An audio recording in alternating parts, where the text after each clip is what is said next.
In the Woman on the Plane series, I've shown how the two planes are coming together, which was represented by Tiffany Gomez and Tom Cowling, the TNT. This was also shown in Barbie when she went into the real world. Mattel shows you the TNT in its name, as well as the MA being the feminine plane and L being the masculine plane. Then in Oppenheimer, it portrayed the overtly toxic, male-dominated world and what it did to the women. It pushed them into the background, driving them crazy, leading them to alcohol abuse, or exiting out altogether. Now I've shown how Tom and Tiffany's stories, along with Maui and Burning Man, are reflected in Barbenheimer. Maui showing the connection between heart and mind, which was Oppenheimer, and how it linked to Tiffany's story as it resurfaced the same day as the fires in Kula, the heart of Maui.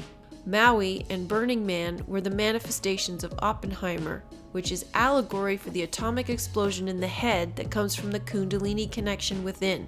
When Barbie and Oppenheimer were initially released, the immediate response to them was a revolt against feminism and patriarchy. It was the primary focus, and it wasn't at all what I had expected would happen. But now I see that it makes perfect sense. The imbalance in the world is created due to the toxic distortion of the divine feminine and the divine masculine that results from being separated from one another. And the only way to restore the balance is to reunite the two.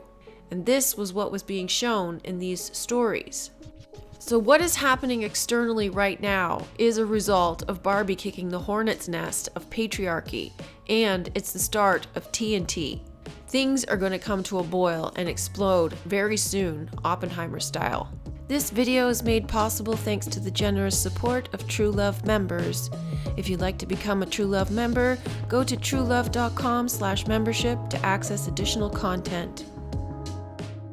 Some time ago, I made a short series of videos on the death of the narcissistic mind, and I showed how the hyper-awareness of this toxic mindset was coming to light. Suddenly, there were documentaries and psychologists everywhere raising awareness of narcissism. These toxic traits need to come to the surface so we can extinguish them from the mind. The Me Too movement initially started around 2018, emphasized by the Bill Cosby and Harvey Weinstein cases. But recently there has been a rise in lawsuits against celebrities, primarily men exposing their toxic and abusive behavior. Recently, the behavior of Danny Masterson and Russell Brand has been exposed. The Danny Masterson case showed not only his hidden acts of deviance, but also his overt acts. He, along with many others from that 70s show, publicly displayed how warped their perception of women was. And apparently, this was known in Hollywood. When I first heard of this case, I was not yet aware of the details. But one thing that bothered me about it at the time was dredging up the past and criminalizing people from a current perspective. How we behaved in the 1940s, for example, is extremely different from how we behave now. We cannot keep going backwards to persecute people from a modern perspective because what was acceptable then may not be acceptable now. We cannot change the past. We just need to do better now. What is unacceptable in some cultures at some times in history is perfectly acceptable in others. The only thing that makes it unacceptable is our change in judgment. This does not excuse abusive, cruel, toxic, or violent behavior. No matter what our perception, hurting someone else, forcing a situation on another against one's will is never acceptable. Unfortunately, our culture and mindset allowed this behavior to exist, and the reason is patriarchy. Patriarchy is the idea that men ought to dominate women. This has been going on for a very long time, so it's not new. Because we've been comfortable with the way in which the world is, we just didn't notice the toxicity until now. Most people do not notice the violence, the imbalance, the horror show of the 911 trauma center in which we live until it's pointed out because it has been normalized. That is what's going on now. The rise of the divine feminine is shining a light on the toxicity of patriarchy, and the patriarchy hates it. Patriarchy comes from ego and the narcissistic mind, which rose with the fall of consciousness. The divided heart and divided mind, which is shown in Barbie and Oppenheimer. This world is ruled by the narcissistic mind, the left hemisphere of the brain. It's all logic and facts, physical 3D, and I'll believe it when I see it mentality. The fallen consciousness created Abrahamic religions and buried the feminine. It externalized God and made man the king of the castle, as shown in Oppenheimer. Truman wanted to keep the power from the people to maintain his own power, and that's what demonized Oppenheimer and the gift he gave to man.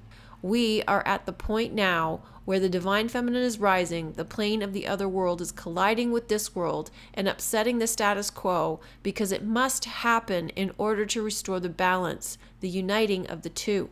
Barbie portrayed two polarized expressions of the world, one dominated by matriarchy, the other dominated by patriarchy. The patriarchy didn't like having a mirror shown to them. The political right, who are opposed to the leftist woke nonsense, threw a fit because they can't stand the idea of women having any power. To them, the film hated men and was blatantly feminist, which is a distortion of what was shown through the lens of patriarchy because they feel attacked. The narcissistic, egoic, patriarchal mind cannot tolerate being attacked, and it's dying now, so it's fighting for its life. Barbie does not hate men. It reflected the imbalance of both worlds in extreme forms, the toxic feminine world versus the toxic masculine world. Both were equally imbalanced and unhealthy. The outrage surrounding Barbie's portrayal of this dynamic stemmed from it triggering the unseen resentment, hatred, toxicity within the viewer. That was the purpose of the film. It's a catalyst to purging your inner patriarchy, ego, toxicity, and that includes feminism. Feminism was a controlled narrative that was initiated by the patriarchy. It was started in the 60s by Betty Friedan, the author of the book The Feminine Mystique, and Gloria Steinem, who launched a white male-funded magazine for women. This was a fake movement designed to push women into the workforce under the guise of independence. And what did this accomplish? It led men to feel impotent and unneeded. Now we're at a point where women are empowered by their independence and know their worth separate from marriage, children, and men, and now men feel they have no value. This is not healthy either. The unhealthy dynamic of divided homes, toxic masculine abuse, even if it comes from a woman, building resentment between partners, sexual revolution, and none of it has solved the problem. It's merely raised generations of messed up children.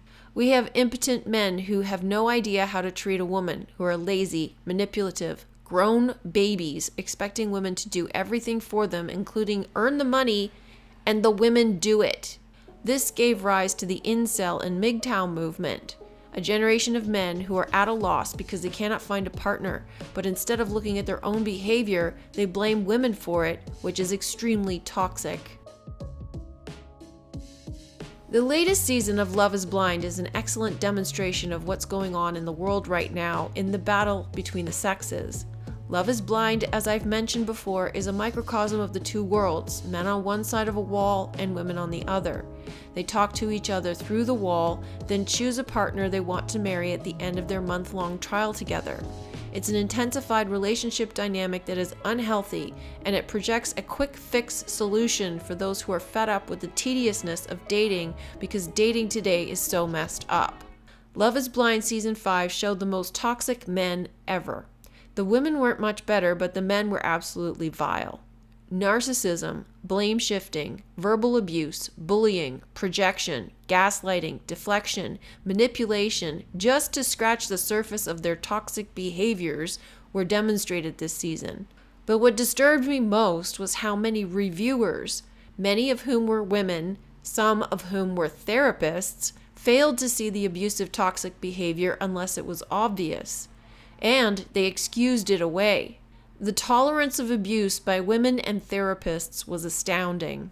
The most dangerous aspect of this is a lack of awareness, which is why all of this is rising to the surface. We need to be aware of it. There's so much toxic behavior and toxic thinking in our narcissistic, materialistic, capitalistic, patriarchal mindset that we need to purge. The pendulum has to swing to the other side in order to balance things out in the middle.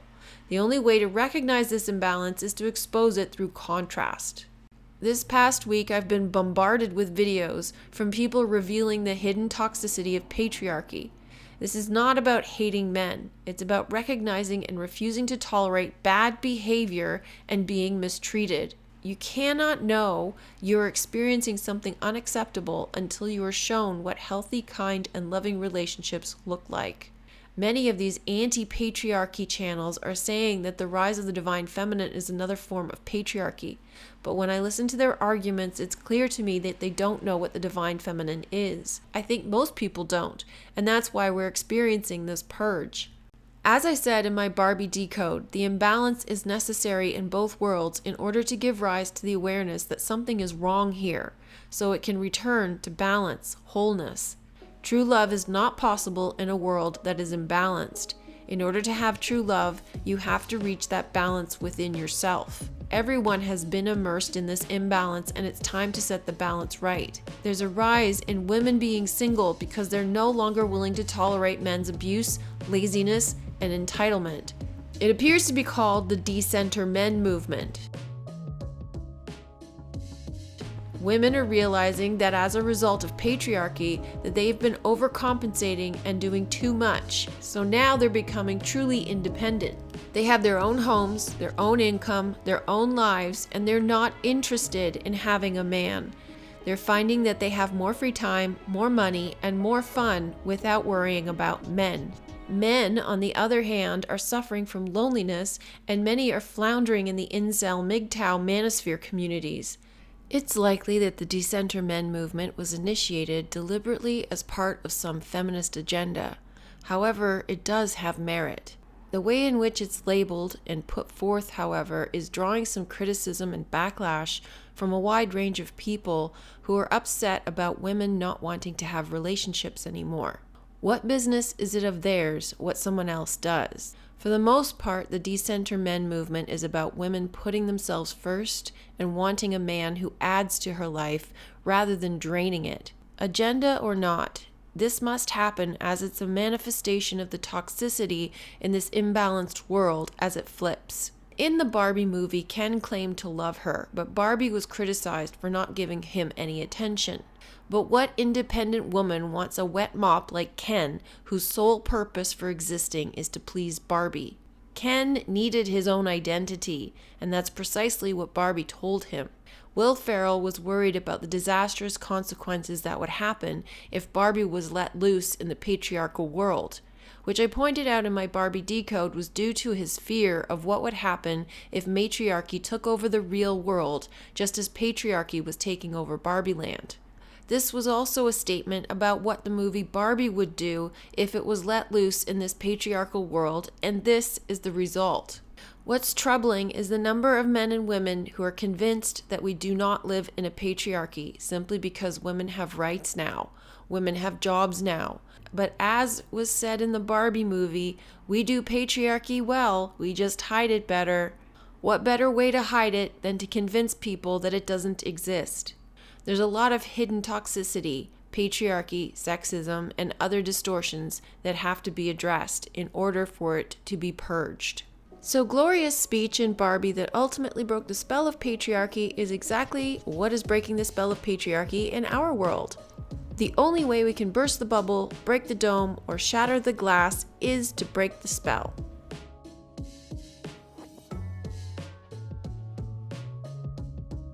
With women going on strike, marriage rates declining, birth rates falling, the battle between the sexes is coming to a boil.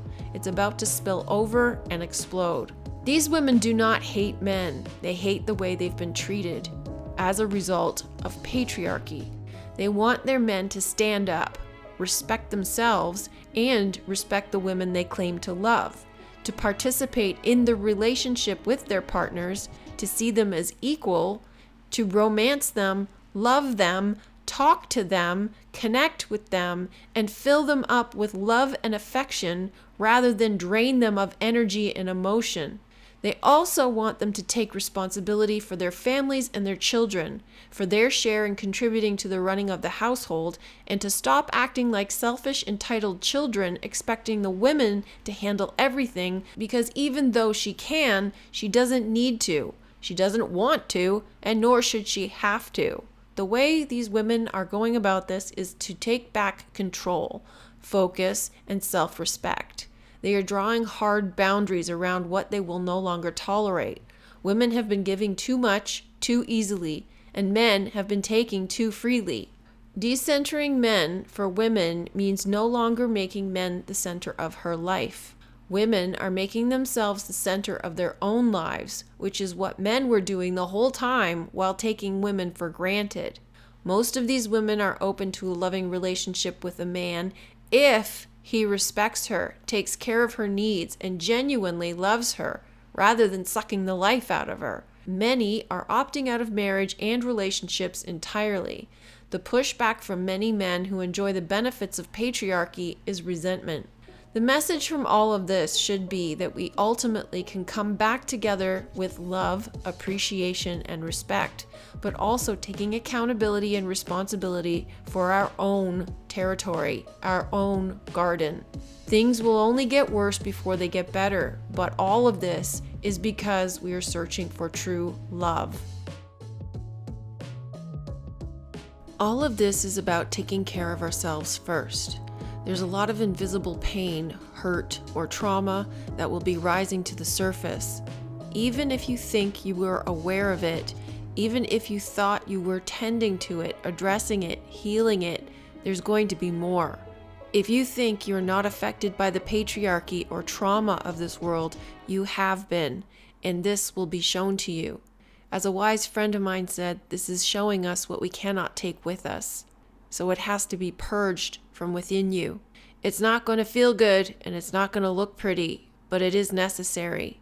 Observe it, feel it, let it do its thing, process it, but don't accept the blame for someone else's behavior.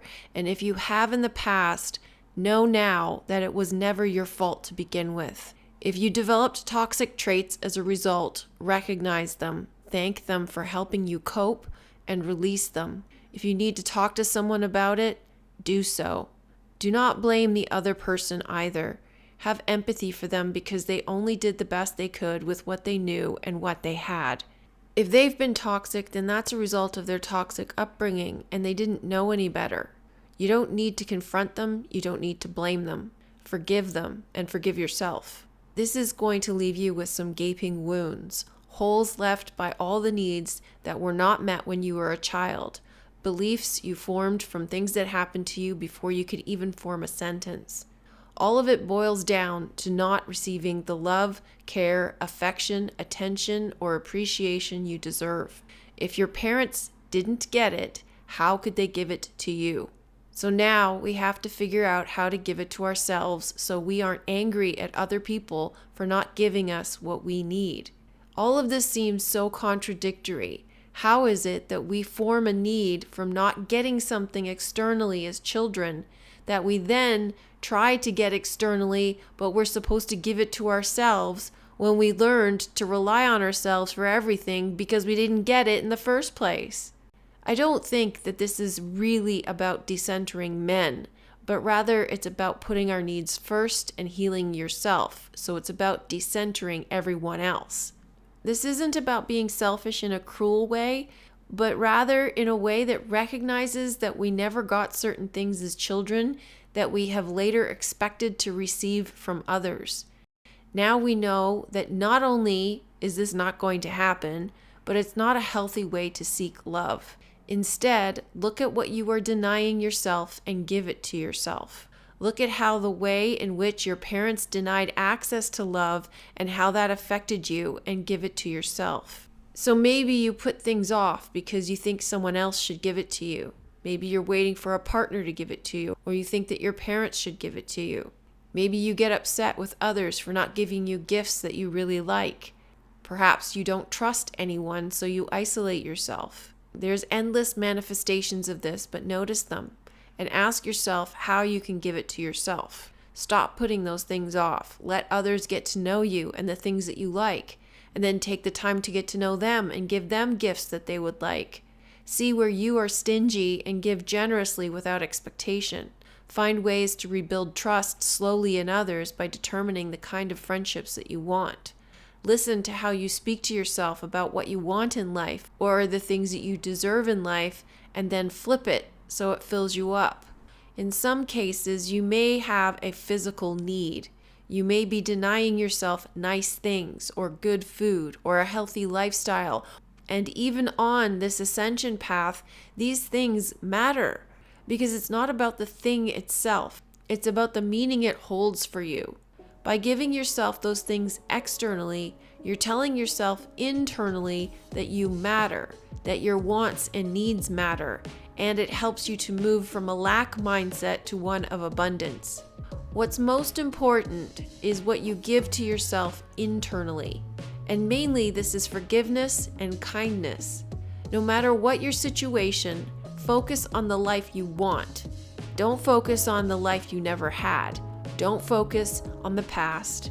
Move toward a future. Focus on how you want to be treated by everyone and how you want to see the world. Don't worry about trying to change others. Focus on changing yourself, and the rest will follow.